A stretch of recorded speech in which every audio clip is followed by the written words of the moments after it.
Boa noite, igreja linda e poderosa. Abra a tua Bíblia comigo no livro de Ruth. Tem na Bíblia, pode procurar que está aí.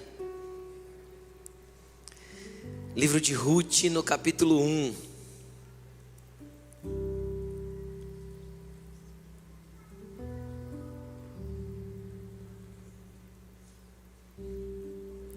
Ruth 1.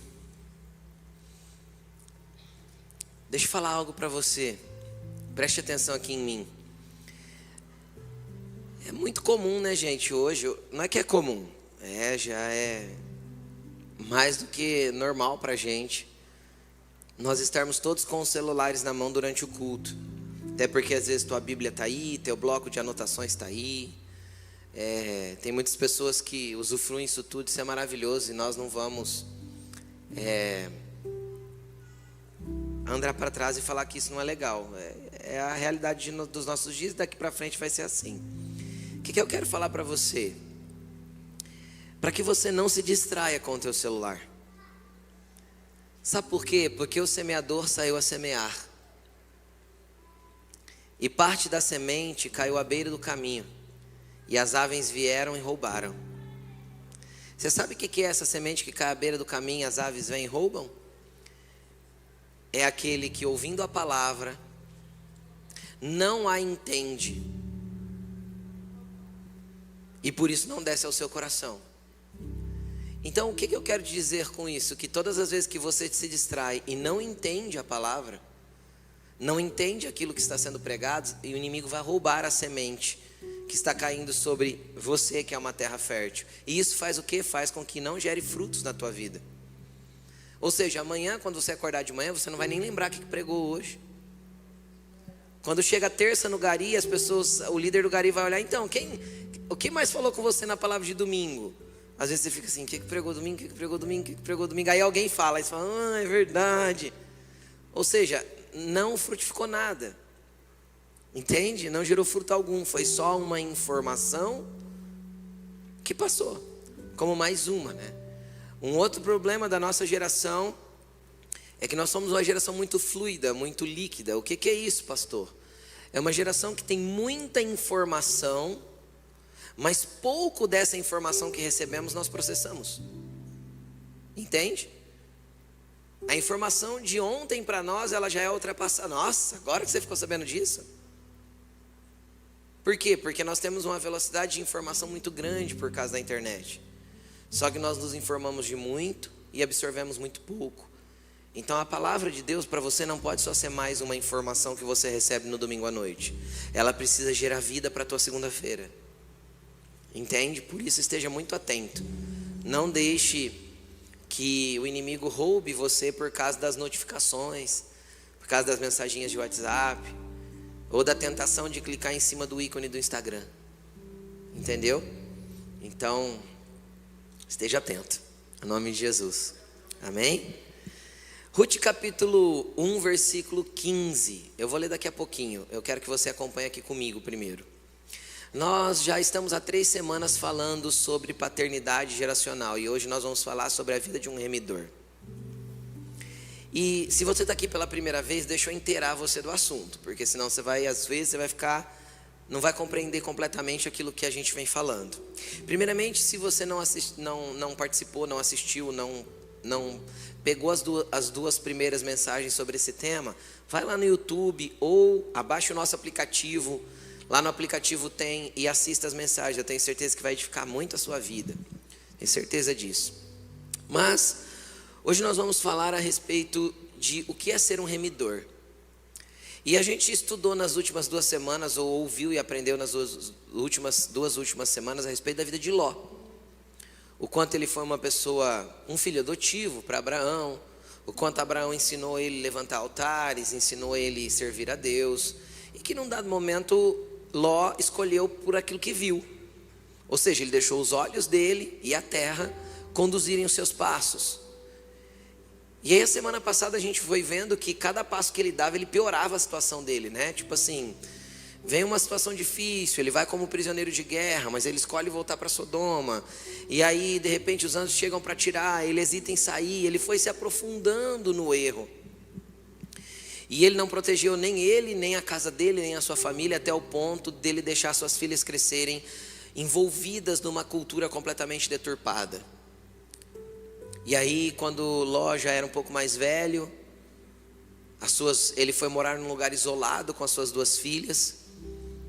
E uma olhou para a outra e falou: não tem homem para a gente casar, então vamos embriagar o nosso pai e vamos nos deitar com ele. E aí elas conceberam do próprio pai. E aí Ló passou a ter uma família que era tipo essas famílias de hoje em dia, amarrado com arame, sabe? Posto um esparadrapo, porque não é uma família, mas a sociedade tenta de alguma forma remendar e chamar de família qualquer composição que se crie. Por quê? Porque Ló tinha isso. Ló tinha a filha que era mãe do outro filho. Aí o menino não sabia se chamava o pai de pai, se chamava o pai de avô. Ele não sabia se chamava a mãe de irmã ou a mãe de mãe. Ele não sabia se chamava o irmãozinho mais novo de primo, ou se chamava... Imagina a bagunça.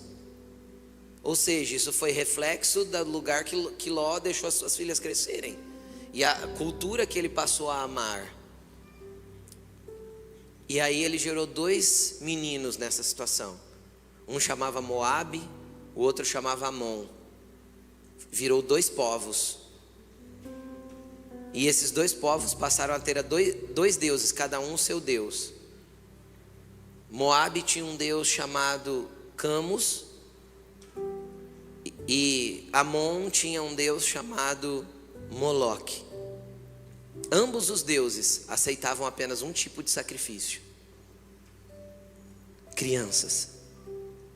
Por quê? Porque a ideia de corromper culturalmente uma geração e construir famílias desajustadas segundo o padrão de Deus é justamente matar a próxima geração. É isso a ideia de Satanás.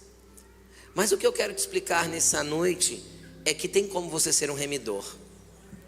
Então não interessa de que tipo de família você veio hoje, não interessa onde você cresceu, que tipo de cultura, não interessa como te ensinaram ou que tipo de deturpação moral você aprendeu. O que eu tenho para te dizer é que hoje Jesus quer pôr um marco zero na sua vida para que você seja um remidor. Hoje Jesus quer pôr um ponto final aqui, para que a partir do ponto final ele comece a reescrever a história de alguém que vai se levantar para remir a sua geração. Então não importa, você não é fruto do ambiente que você cresceu, não é. Existem traços de caráter aí, existem alguns tipos de moral que às vezes está deturpado, existe algum tipo de composição que para você faz sentido, mas para Deus não faz. Mas quando você se levantar como um remidor, Deus vai colocar tudo isso por terra, para que se levante um homem e uma mulher de Deus para remir a sua geração. Quem crê? Amém. Quero explicar também, como já expliquei, que paternidade geracional ou paternidade que vem de Deus não tem a ver com o sexo masculino e com o sexo feminino. Porque se eu recebi paternidade de Deus, não importa se você é uma mulher, você pode transmitir essa paternidade para alguém. Entende? Porque ela vem de Deus. Não tem a ver com feminilidade ou com masculinidade. Apesar de cada um ter o seu papel dentro da criação dos filhos, quando nós falamos das coisas espirituais, ambos podem transmitir a paternidade de Deus para a vida do outro. Amém? Entendem? E ambos podem se levantar como remidores.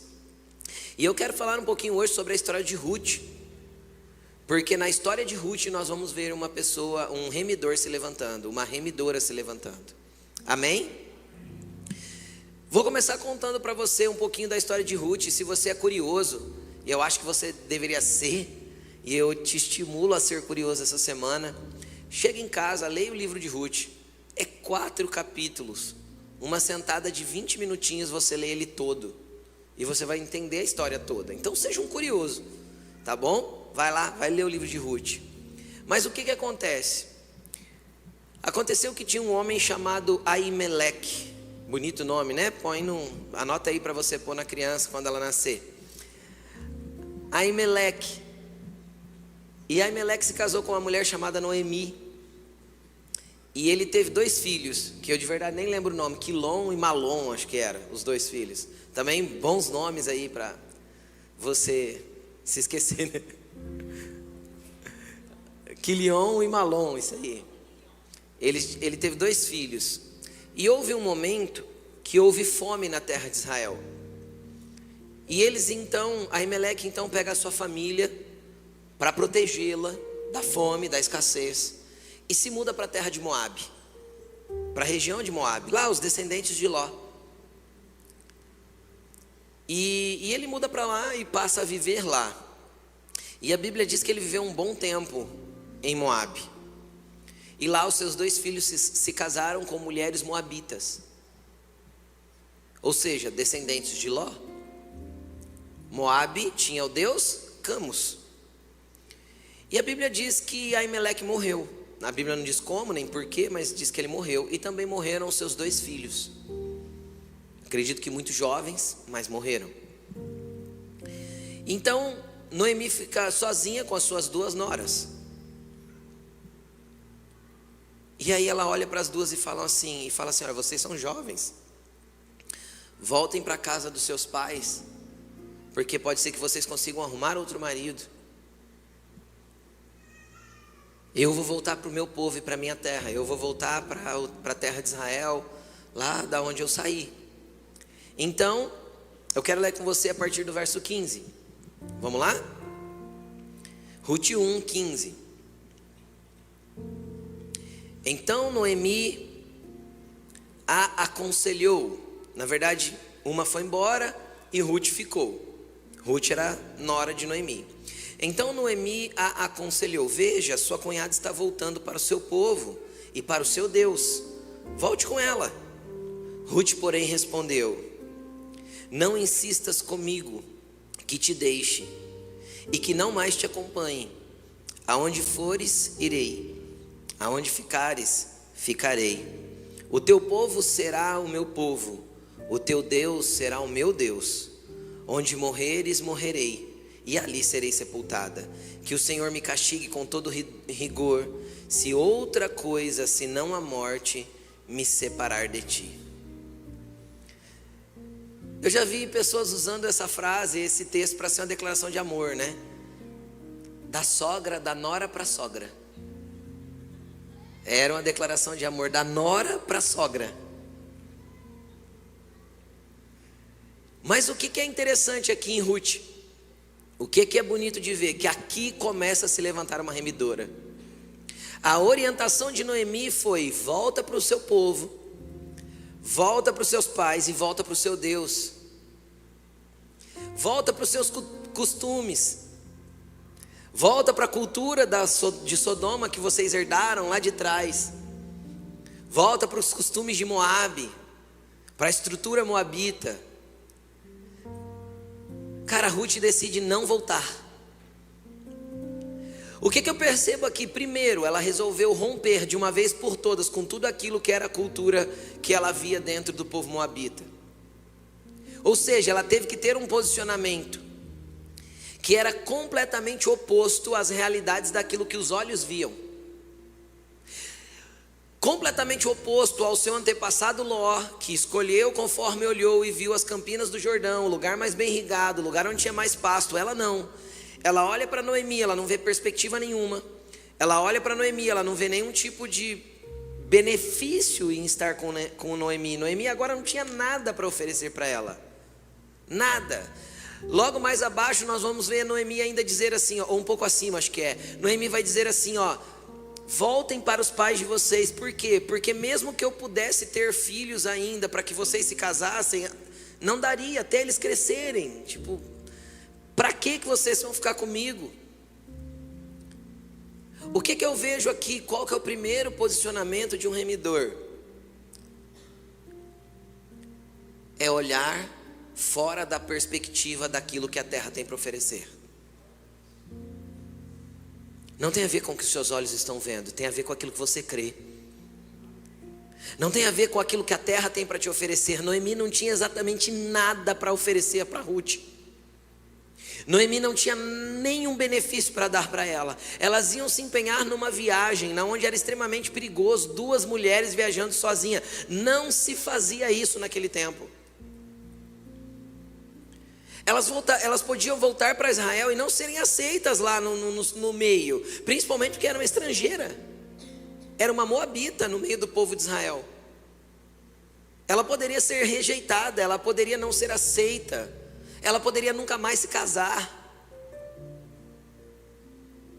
Ela não olhou com aquilo que os olhos humanos viam. Ela não fez uma análise vendo o que a terra teria de melhor para oferecer para ela. Não, ela fez uma declaração que ecoa até hoje: o seu povo será o meu povo e o seu Deus será o meu Deus. Um remidor, ele se levanta entendendo que ele vai servir a Deus independente das circunstâncias. Um remidor se levanta e entende que ele vai se mover para o lado de Deus, não para o lado do inimigo, não para o lado do falso Deus, não para o lado da cultura caída desse mundo. Ele vai ter que se levantar contra tudo aquilo que parece ser bom aos olhos naturais. Para quê? Para viver a realidade daquilo que Deus tem para ele. Então rompa com os seus olhos. Sabe por quê? Porque Deus não te chamou para andar por vista, Deus te chamou para andar por fé. E a fé é a certeza daquilo que esperamos e a prova daquilo que não vemos. Essa era a Ruth.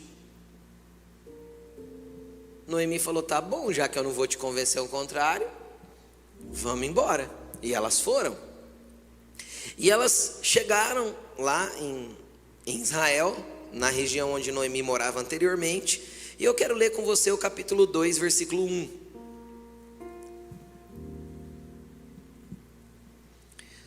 Noemi tinha um parente por parte do marido. Era um homem rico e influente. Pertencia ao clã de Elimeleque e chamava-se Boaz. Ruth, a moabita, disse a Noemi: vou recolher espigas no campo daquele que me permitir. Vá, minha filha, respondeu Noemi. Deixa eu parar por aqui, vou continuar lendo, nós vamos nesse texto aqui ainda, mas segure e vem aqui comigo. O que aconteceu aqui? Elas chegaram lá, arrumaram um lugar para ficar. Não sei se alguém cedeu a uma casa, um quarto. Elas arrumaram um lugar para ficar.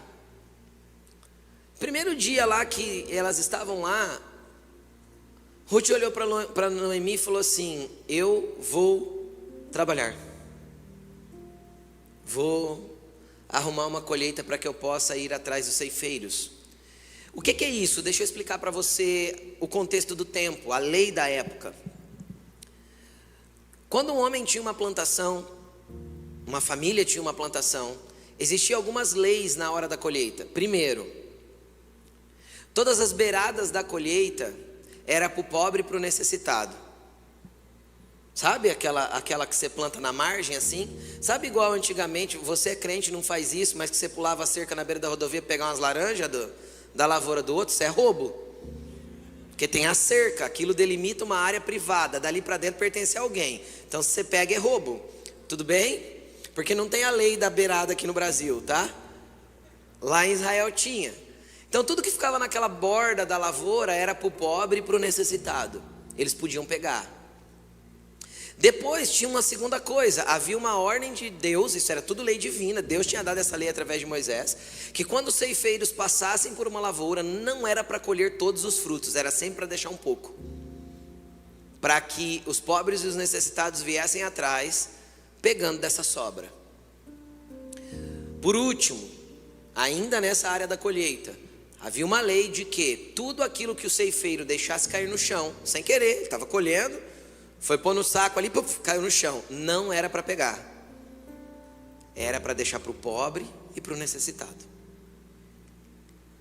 E Ruth era uma moabita. Mas ela sabia disso? Sabia? Sabia, sabe por quê? Porque Noemi tinha uma casa onde a lei de Deus era lida. Porque Noemi tinha uma casa onde a lei de Deus era ensinada. Então quando Ruth chega lá na terra que não era dela, no povo que não era dela, ela já sabia a lei do Deus que ela passou a escolher para servir. Então só consegue um remidor só consegue se movimentar conforme a vontade de Deus se ele conhece as leis de Deus, se ele conhece as escrituras. Então não há desculpa para nós quando nós estamos padecendo alguma coisa e a orientação está na Bíblia. E a gente fica se debatendo. Se debater para quê se a Bíblia já ensinou? Nós só não buscamos conhecer. Ruth era uma moabita, uma estrangeira, mas ela vivia numa casa onde a lei de Deus ela era aplicada. E se era aplicada, fazia sentido ela escolher esse Deus, porque ela olhava em Noemi e via o Deus de Noemi, e ela escolheu o Deus de Noemi, ela escolheu o Deus de Elimeleque. Entende o que eu estou falando? Quando na tua casa os seus filhos vão escolher Deus por causa da tua atitude? Quanto na sua casa os seus filhos, os seus parentes, aqueles que se aproximam de você, vão escolher Deus pelo tanto que você conhece de Deus e conhece das Escrituras? Ruth sabia. Então o papel de um remidor é conhecer as Escrituras para andar segundo elas. Jesus falou assim: sabe quem é o que me ama? É o que ouve meus mandamentos e os guarda. Então a gente ter uma retórica de que eu amo Jesus, sou apaixonado por Ele, e não conhecer versículo bíblico, e não conhecer os mandamentos de Jesus, nós somos nada mais, nada menos que hipócritas. Por quê? Porque este é o que me ama, aquele que ouve meus mandamentos e os guarda. Então nós temos que conhecer os mandamentos de Jesus a partir das Escrituras. Ruth, como remidora, conhecia. E aí o que acontece? Outra característica do remidor: ele não é preguiçoso, ele vai à luta pela sua família. Seja essa luta uma luta espiritual, seja essa luta uma luta natural. Ela se levantou e foi. Eu vou para alguma lavoura e quem me permitir pegar depois dos ceifeiros, eu vou pegar. E por que quem me permitir? Não era a lei? Era, mas ela era estrangeira, lembra? Ela podia não ser aceita. Mas vamos continuar. Versículo 3. Então ela foi e começou a colher espigas atrás dos ceifeiros. Casualmente, entrou justo na parte da plantação que pertencia a Boaz, que era do clã de Elimeleque. Querido, deixa eu te falar uma coisa. Para quem não crê, existe coincidência. Para quem crê, toda incidência vem de Deus. Entende? Você não vive pela coincidência, você vive pela Deus-incidência. Deus intervém na tua vida e faz você trombar com aquilo que você precisa trombar. Faz você entrar na lavoura que você tem que entrar. Faz você encontrar com a pessoa que você tem que encontrar. Deus te conduz para o lugar que Ele tem que te conduzir. Quem se levanta como um remidor, deixa a preguiça de lado, não fica olhando para as circunstâncias, não fica preocupado em não ser aceito, em ser rejeitado. Ruth não estava nem aí para nada disso. Ela levantou e foi. Coincidentemente, onde ela foi parar? Na lavoura do Boaz.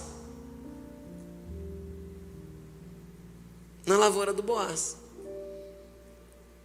Se você se levantar para ser um remidor, Deus vai te colocar nos lugares certos. Só que é necessário ter humildade para entrar nesses lugares certos. Sabe por quê? Porque uma coisa é você ir lá colher, essa lavoura é sua. Outra coisa é você estar no lugar de pobre e necessitado e ainda ter humildade para ir lá atrás dos ceifeiros, se mostrar como um necessitado. E às vezes a tua necessidade não é de dinheiro, nem de coisas da terra. Às vezes a tua necessidade é espiritual. Só que às vezes nós somos tão orgulhosos que a gente pensa que não precisa de ninguém para resolver os nossos problemas espirituais. Tem gente que está morrendo com problemas emocionais e é tão orgulhoso que nem um psicólogo procura. Quem está entendendo o que eu estou falando? Então a vida de um remidor precisa ter ambientes de humildade, onde você reconhece: eu preciso da pessoa. Eu preciso dessa pessoa, eu preciso de ajuda. Agora, tudo que eu posso fazer é colher do que ele tem. Porque sempre tem pessoas que têm mais que a gente. No mundo espiritual sempre tem pessoas que têm muito mais que nós. E não tem problema a gente andar atrás dessas pessoas como referência.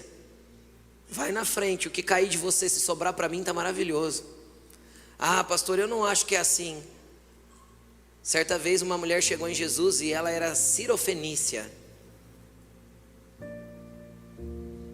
E ela agarrou em Jesus e falou: liberta minha filha. Jesus falou assim: ó, não é bom tirar o pão da boca dos filhos e dar para os cachorrinhos. Jesus olha para ela, aquilo mexe com Jesus. E ela pega e responde o seguinte: mas os cachorrinhos comem das migalhas que caem na mesa dos filhos. Sabe o que essa mulher estava falando? Eu sei que eu não sou importante para você como é o povo de Israel, mas se sobrar alguma coisa do que eles comem, eu já me satisfaço. Sabe o que é isso? Humildade. Humildade para colher atrás de quem tem. Às vezes você está num momento que você vai precisar andar atrás de alguém agora, recolhendo o que está sobrando, porque ele tem mais que você, e está tudo bem. Está tudo bem. Por quê? Porque pode ser que essa pessoa só vai te encaminhar para perto de um resgatador. Todo remidor tem que encontrar o resgatador. Entende? E às vezes o que está faltando em você para encontrar o teu resgatador é humildade. Encontrar alguns ceifeiros que está deixando cair alguma coisa para que você pegue. Parece pouco, mas para quem não tem nada, já é muito. Aí eu entendo a primeira palavra das bem-aventuranças: bem-aventurados os pobres de espírito. Por quê? Porque deles é o reino dos céus. Ruth foi pobre de espírito. Está tudo bem.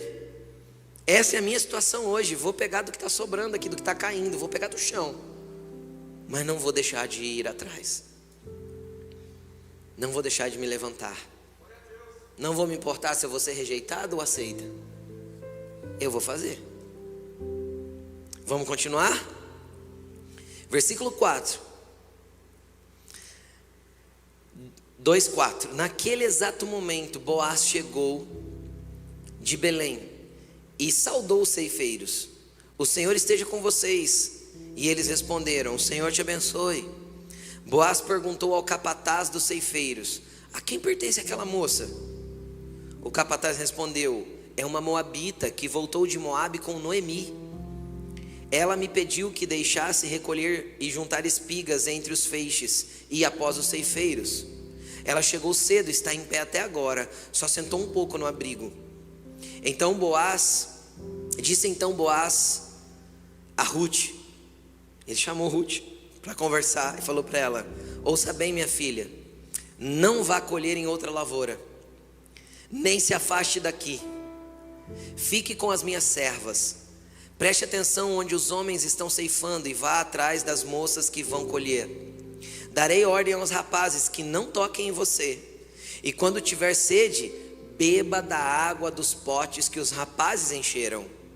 Ela inclinou-se e, prostrada com o rosto em terra, exclamou: por que achei favor aos teus olhos, a ponto de o Senhor se importar comigo, uma estrangeira? Boaz respondeu: contaram-me tudo o que você tem feito por sua sogra, depois que você perdeu seu marido. Como deixou seu pai, sua mãe, sua terra natal, para viver com um povo que você não conhecia bem. O Senhor retribua a você o que você tem feito, que seja ricamente recompensada pelo Senhor, o Deus de Israel, cujas asas você veio buscar refúgio.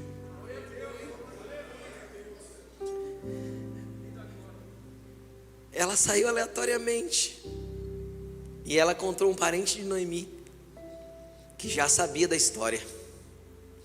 Deixa eu te contar uma coisa: Deus está vendo o que você faz quando ninguém está vendo. Não tinha espectadores para Ruth cuidar de Noemi. Não tinha aplausos, não tinha tapinha nas costas, não tinha parabéns, nem muito bem. Ruth era uma remidora, ela só se levantou para fazer aquilo que tinha que ser feito. Ela escolheu Deus de Noemi e decidiu ficar com Noemi, pronto, acabou.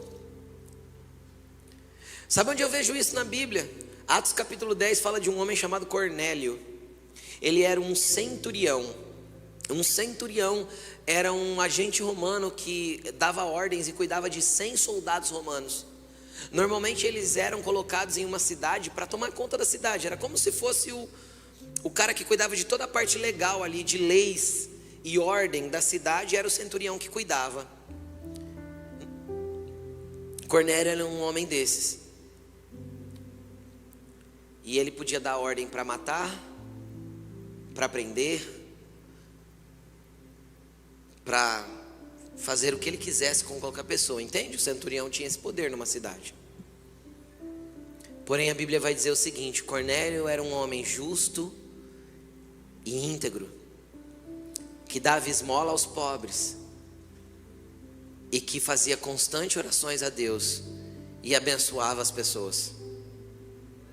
Em uma tarde, quando ele estava orando, de repente o anjo do Senhor apareceu para ele. Cara, não interessa se ele é italiano. Ele era italiano. O primeiro homem não judeu a se converter, biblicamente dizendo, foi Cornélio. Não interessa se ele é italiano, se ele é grego, se ele é romano, se ele é moabita. Não interessa de onde ele veio. Interessa que se Deus vê as suas esmolas subindo diante dele, se Deus vê o seu coração servo subindo diante dele, se o Senhor vê a tua vida ali de um remidor se levantando, Ele vem para te encontrar. Então reputação é aquilo que você faz diante dos homens e eles te aplaudem, mas caráter é aquilo que você faz quando ninguém está te vendo e Deus te aplaude. Entende? Deus estava aplaudindo Ruth. Então quando Deus teve que conduzir Ruth, Ele conduziu para a lavoura certa. Para quê? Para ela encontrar um resgatador naquela lavoura. E sabe o que é interessante? Ele chega lá e fala assim: filha, pega o que você quiser, vá atrás dos ceifeiros, vai para os melhores lugares. Onde você vê que eles vão? Vai atrás das moças que estão com eles. Não fique acanhada, eu estou te dando o lugar que todas têm.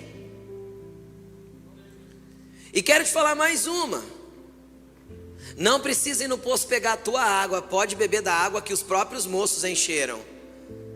Sabe o que isso significa? Que você vai encontrar uma fonte de água da vida quando você se posicionar e se levantar. Deus vai te conduzir para o lugar certo, onde nunca mais você terá sede. Porque Jesus um dia se levantou e falou assim: quem tem sede, vem a mim e beba, porque eu dou de graça da fonte da água da vida. Na lavoura do Senhor você vai encontrar não só alimento, mas vai matar a sede da tua alma. E ali um remidor começa a nascer.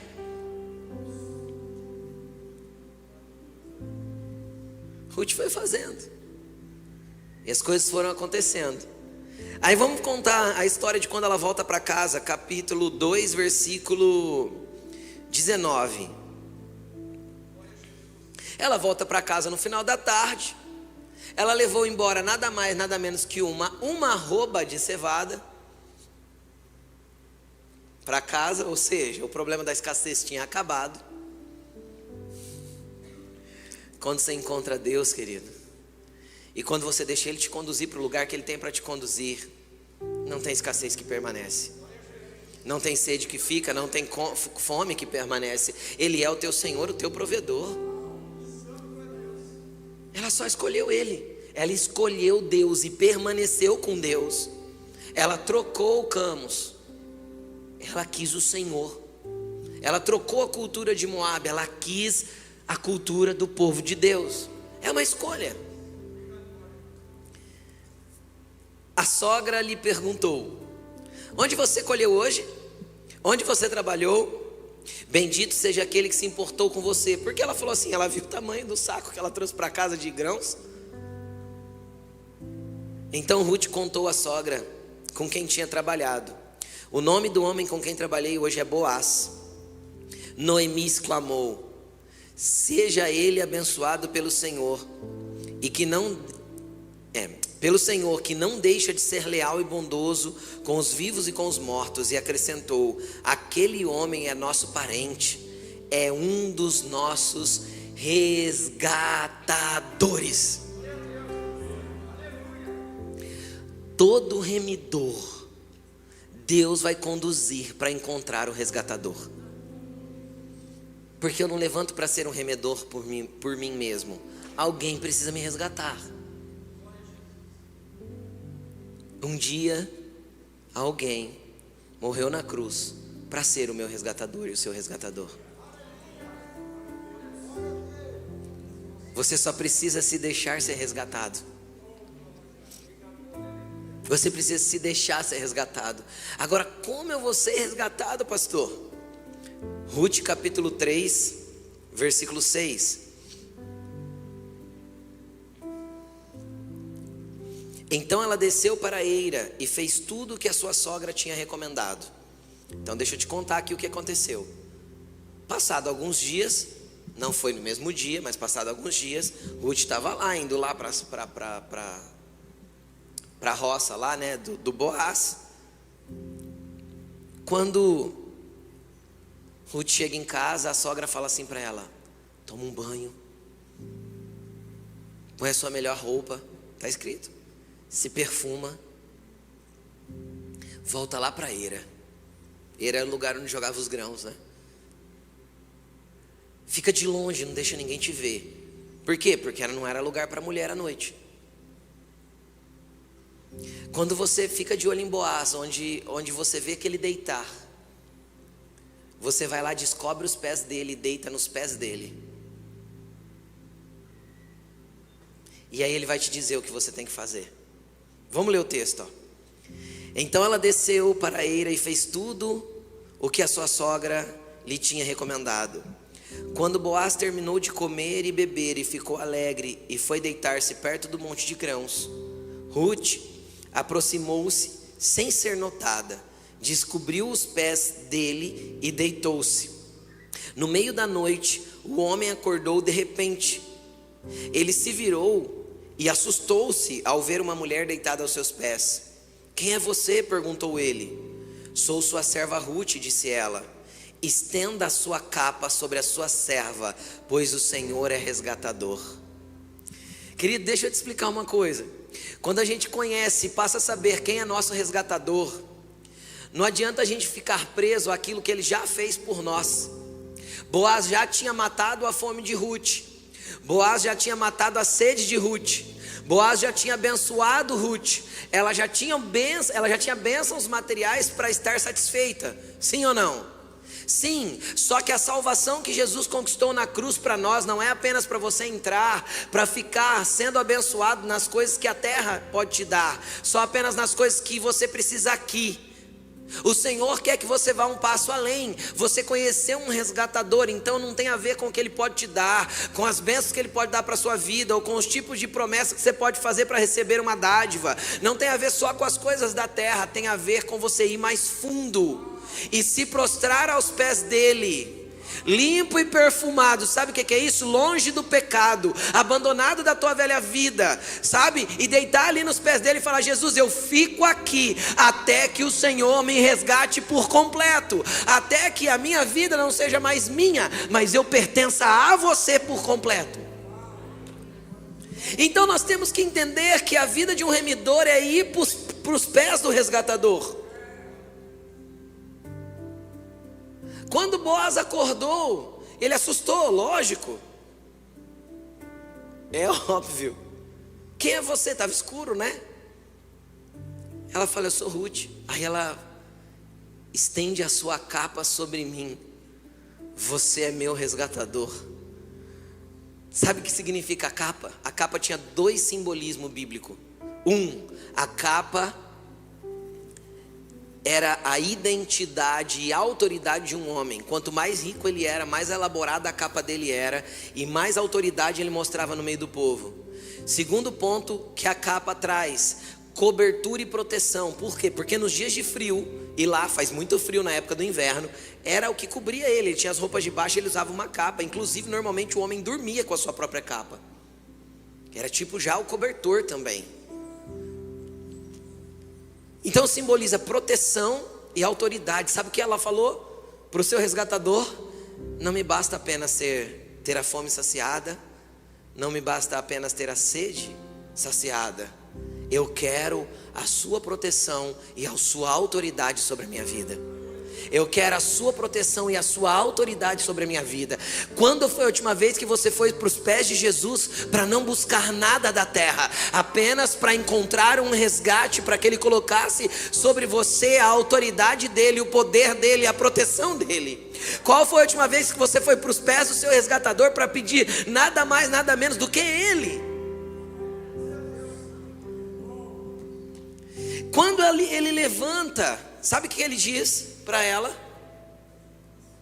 Ele olha para ela e fala assim: eu não vou descansar até que a sua causa seja resolvida.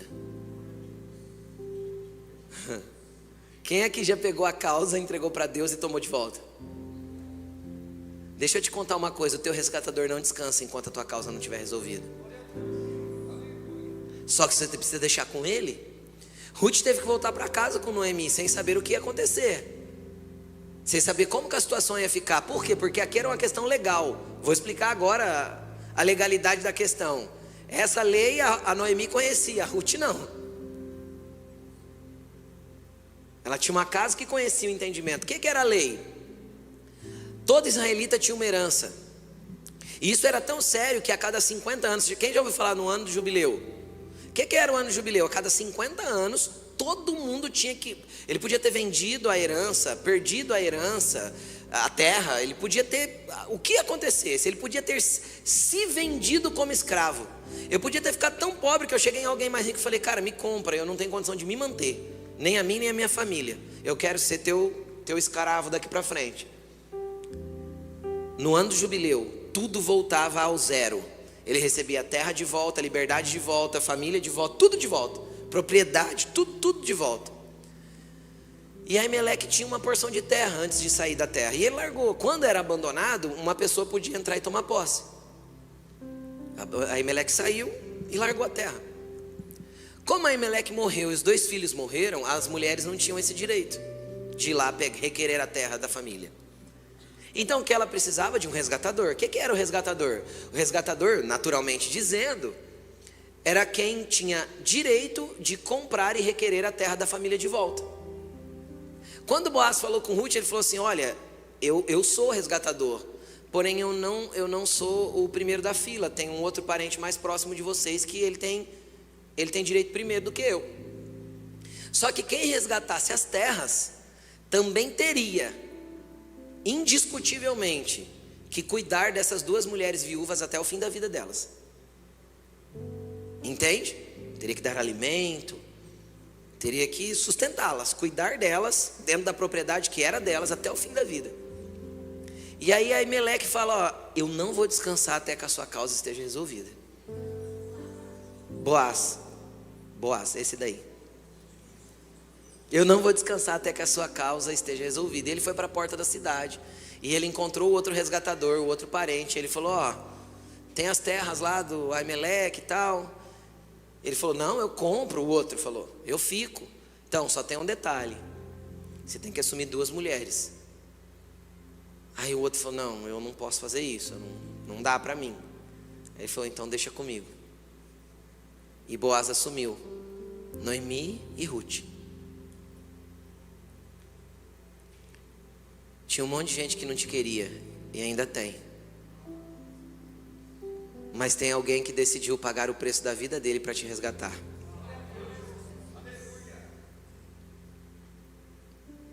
Tem gente que te abandonou, tem gente que te deixou, tem gente que diz que você não valia nada, tem gente que te rotulou, o falso, o mentiroso, o sem amor, o hipócrita, o vacilão, sei lá. Não importa do que te chamaram, importa que tem alguém que está na porta da cidade militando por você, e ele não vai descansar até que ele te tenha. Até que ele te tenha. Por quê? Porque ele não te comprou por dinheiro, ele te comprou pelo preço do sangue dele. E depois que você se render para ele, deixar ele te comprar, você não está mais à venda, nunca mais. Vamos ver o que aconteceu para a gente finalizar?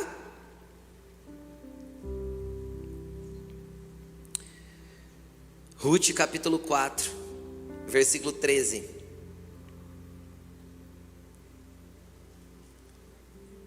Boaz casou-se com Ruth, e ela se tornou sua mulher. É um paralelo maravilhoso e incrível. Do que a Bíblia nos chama? Noiva do Cordeiro. O que a Bíblia diz que vai acontecer quando Cristo voltar? Um casamento. Porque o remidor que vai para os pés do resgatador se torna noiva dele, até que ele venha. Entende?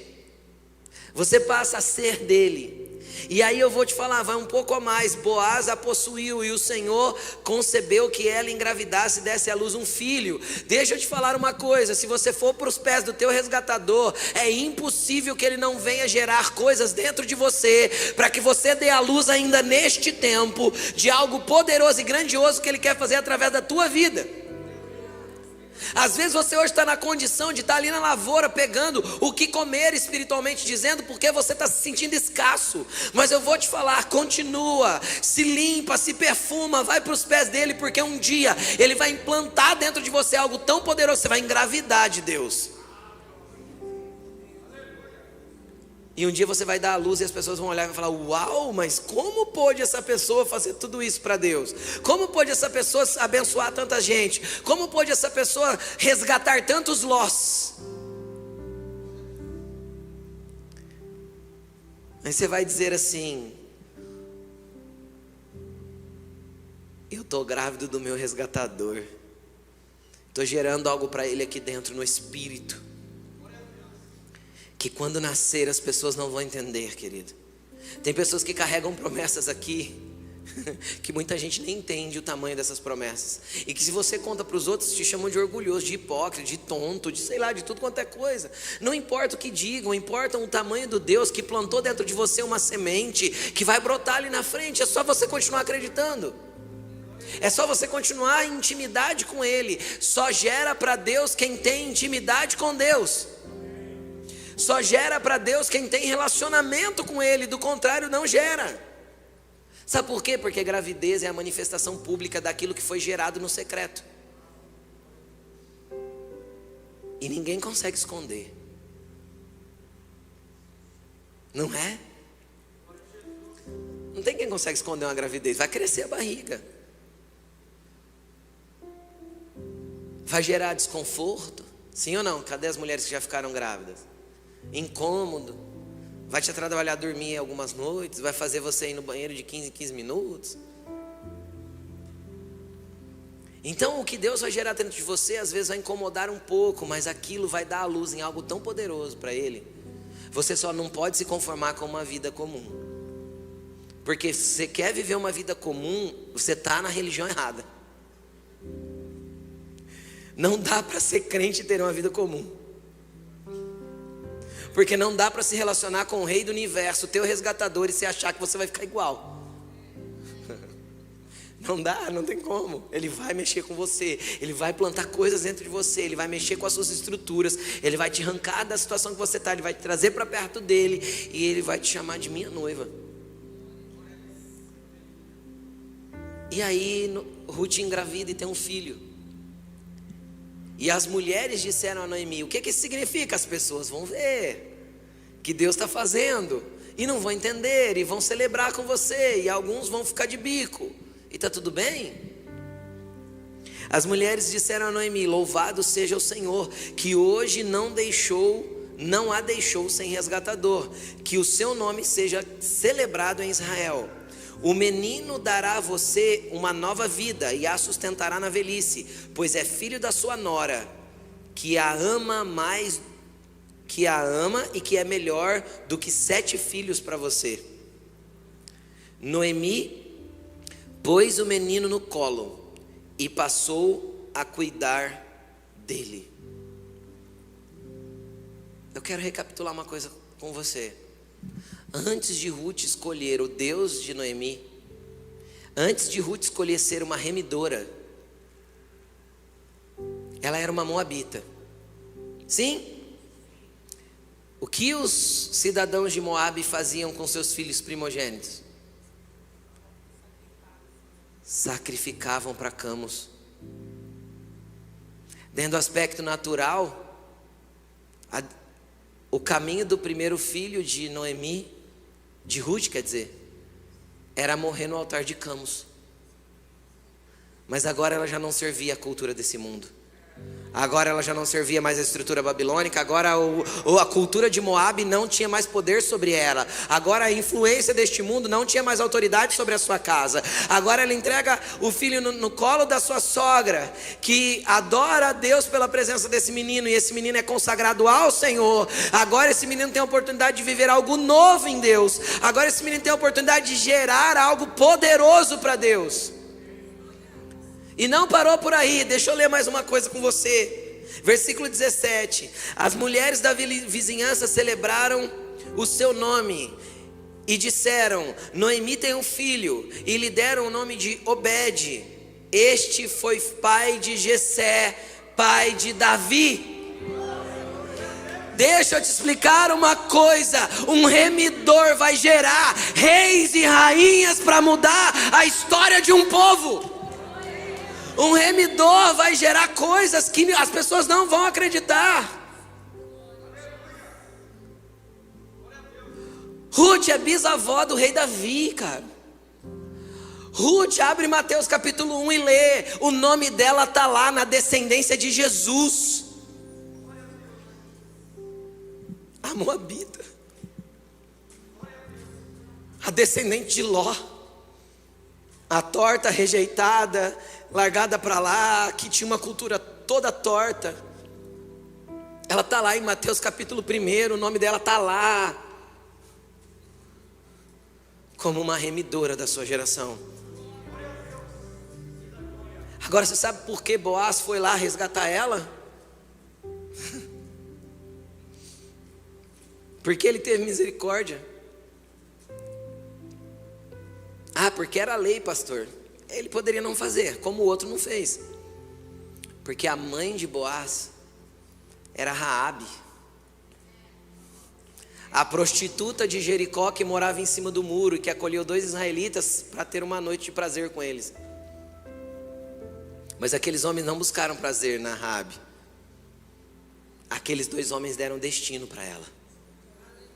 Todo mundo de Jericó morreu, só a Raabe foi resgatada. Sabe quem era ela? Mãe de Boaz. Sabe o que isso significa? Que uma geração de prostitutas pode gerar um rei. Uma geração de pessoas toda tortas podem gerar coisas incríveis. A gente só não pode ignorar o que Deus está fazendo através das gerações.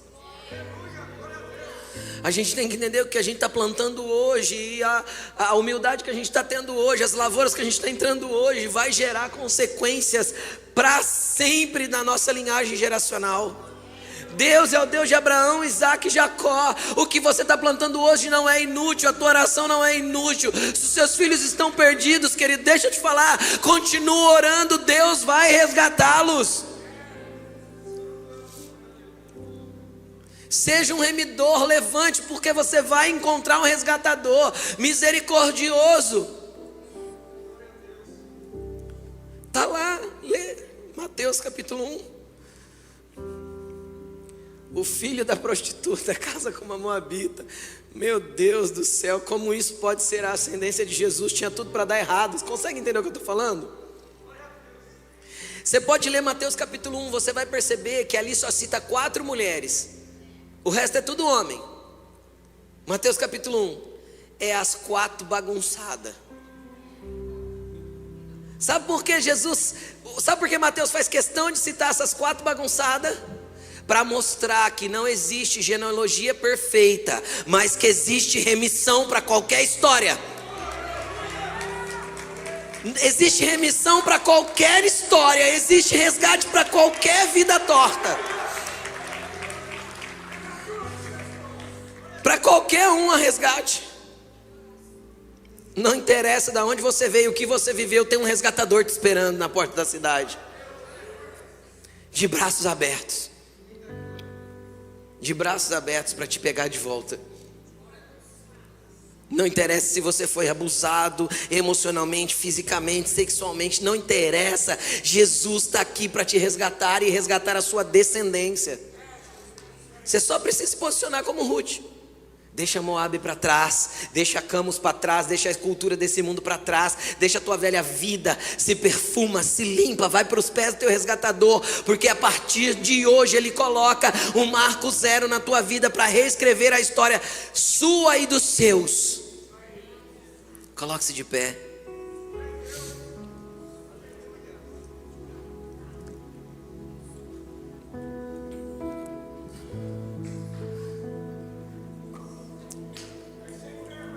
Em 1991, quando minha mãe resolveu buscar o Deus que ela não conhecia, ela não sabia que seria uma remidora, mas ela remiu a minha geração.